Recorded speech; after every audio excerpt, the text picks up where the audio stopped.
Greetings, one and all. Today I'll be reciting the poem The Walrus and the Carpenter by Lewis Carroll. Lewis Carroll is an English author, poet, and mathematician. His most famous works are Alice's Adventures in Wonderland and its sequel, Through the Looking Glass. The Walrus and the Carpenter was first published in 1871 in his novel Through the Looking Glass. The poem deals with the idea of cunningness in human nature. The Walrus and the Carpenter by Lewis Carroll. The sun was shining on the sea, shining with all his might. He did his very best to make the billows smooth and bright. But this was odd because it was the middle of the night. The moon was shining sulkily because she thought the sun had got no business to be there after the day was done. "It's very rude of him," she said, "to come and spoil the fun." The sea was wet as wet could be. The sands were dry as dry. Now you could not see a cloud because no cloud was in the sky. No birds were flying overhead. There were no birds to fly. The Walrus and the Carpenter were walking close at hand. They wept like anything to see such quantities of sand.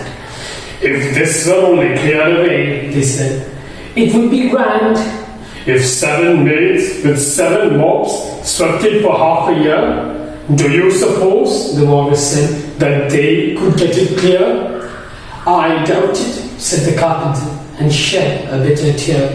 "Oh, oysters, come and walk with us," the Walrus did beseech. "A pleasant walk, a pleasant talk along the briny beach. We cannot do with more than 4 to give a hand to each." The eldest oyster looked at him, but never a word he said.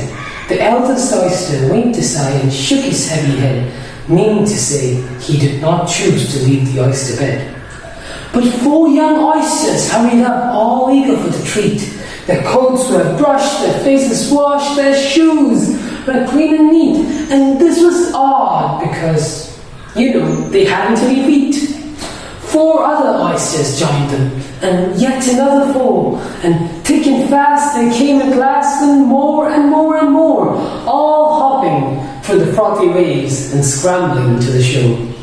The Walrus and the Carpenter walked on a mile or so. Then they rested on a rock conveniently low, and all the little oysters stood and waited in a row. "The time has come," the Walrus said, "to talk of many things, of shows and shapes and sealing wax, of characters and kings, and why the sea is boiling hot, and whether pigs have wings." "But wait a bit," the oysters cried, "before we have a chat, for some of us are out of breath, and all of us are fat." "No hurry," said the Carpenter. They thanked him much for that.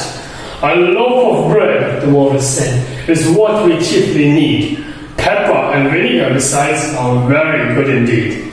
Now, if you're ready, oysters dear, we can begin to feed." "But not on us," cried the oysters, turning a little blue. "After such kindness, that would be a dismal thing to do."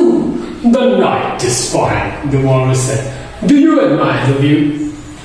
It was so kind of you to come, and you are very nice."